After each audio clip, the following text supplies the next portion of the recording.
Well, hello again.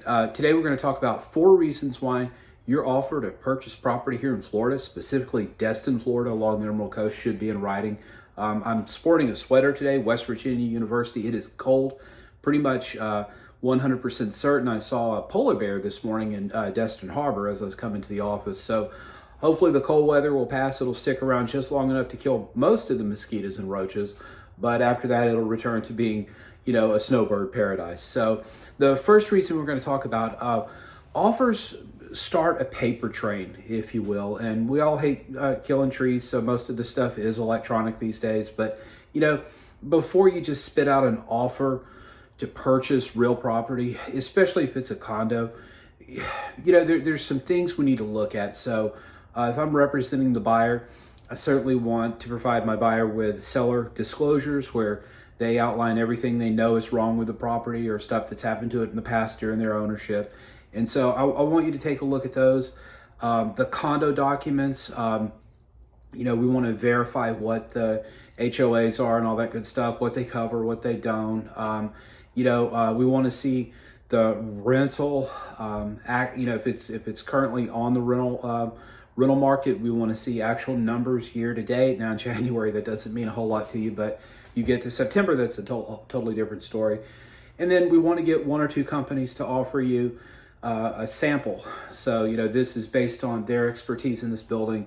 If we did it right, here's what I think we could actually come up with as a rental number. So, once you say, hey, Doug, let's write an offer, the first thing I do is I get those background documents, and it saves everyone time because the last thing you want to do is make an offer on an $800,000 condo and it only pulls in $20,000 of rental income. Well, maybe that's because the owner kept it off the market 9 months, and we certainly see that, but we want to work through that sort of stuff up front so we don't get 5, 6, 7, 8 days into escrow and then uncover something that, you as the buyer is not going to be comfortable with. So the first reason is it generates a paper train. The second reason is it provides clarity in this market. So most people that buy Destin area condos, they're experienced home buyers and sellers, but the challenge is they might be experienced in Omaha, Nebraska, or Minnesota, somewhere like that. I'm always struck by how different real estate practices, even within the same state, much less crossing timelines and whatnot. So, what this does is this lets everyone know, okay, we're writing a contract, we're using a state of Florida as is form. And so this is what this means for the buyer. This is what it means for the seller. I've had people tell me before when I'm representing a seller, oh, I got a cash offer. Well, to me, that means Bubba, the buyer, he's got, if the condo's $100, he's got at least $101 in the bank. Well, in this case, we negotiated out terms, verbally. This was years ago.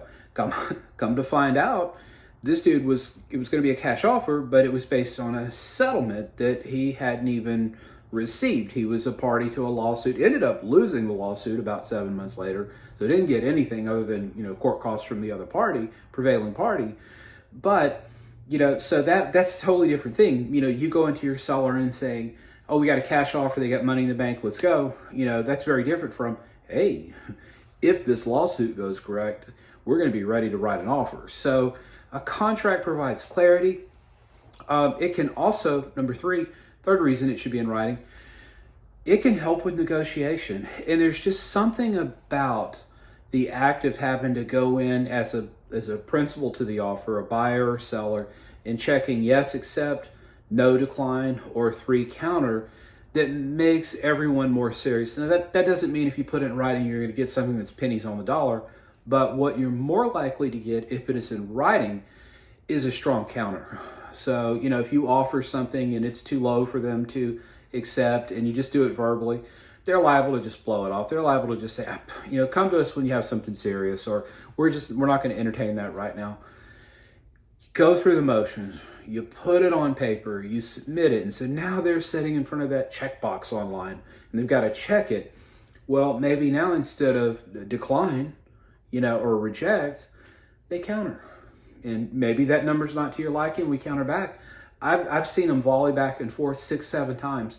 and then finally gets ridiculous at one point. And last December, I lost a deal over $1,200. 12, not a commission, but an actual real estate transaction in another state, but $1,200. And we went back and forth for about 10 days on that. So really stupid on everyone's part. And sometimes emotions get kind of tied up into this, but by merely putting that offer in writing, what that does is that makes that other party, the seller in this case, make it more serious. And so when I work with my sellers, they'll get a written offer back. They'll try to say, well, let's just verbally bounce something back to them. I encourage them to actually take the time, well, I do the writing, but actually take the time to sign a formal counter form and let's get it out there, okay? And so it can help with negotiations. And finally, the written contract, once everyone signs it, it becomes a reference point in the transaction. And so, if there's a misunderstanding, what day are we supposed to close? Well, the answer is, what does the contract say? What's the date on the purchase agreement? Well, it's, February 15th. Well, I'm going to be out of town February 15th. We need to adjust that. So all parties get together in writing and they adjust it. February 13th. It becomes, what happens is if I, default, I'm the buyer. What happens is if I come to terms and I just default on it, well, I'm not an attorney. I can't give you legal advice, but what I can do is point you to that section of the contract where it talks about, some potential ramifications of, the agreement falling apart. And if there is, we don't like to talk in terms of litigation. We want everyone to be happy and, win-win or no deal, is something I've always been taught, if at all possible. But if it does come to that fork in the road, if you have to go out and hire outside counsel or attorney or something like that, the first thing he or she is going to do is say, well, email me a copy of the contract everyone signed so I can take a look at it. If you don't have that, if you just have, well, we verbally did stuff, there may have been a text in there, but not really. It doesn't help. It doesn't help anyone out. And so, you want to take the time and this isn't a reason, but just kind of in summary, we are a vacation market. People they'll look at our stuff from all over the country. It'll be, 2 foot of snow outside where they live. And, they Google Destin condos. And so I'll have people reach out and say, hey, offer this on this unit. Well, once I try to call them back, they don't want to talk on the phone, or you do get them, they don't want to talk about their money or anything like that. They just want to nakedly throw an offer out there. And so what a written offer does is it shows how you, the buyer, are serious. You have an intention. If the offer terms can come together, that we are going to meet in the closing table at some point in the future. So take some time, put it in writing. Hey, if you're getting a nice education from this content, you're enjoying it, hit that like and subscribe button. That way you get updated anytime we put out some new content. If you're looking to buy or sell real estate anywhere along the Emerald Coast, Pensacola to the outskirts of Panama City, give me a call. Be happy to help you out. If it's something outside of that zone, I have realtor friends in other parts of the state and the country. Reach out to me and I'll put you in contact with a great agent in another market. So do what you need to do today to make it a great one.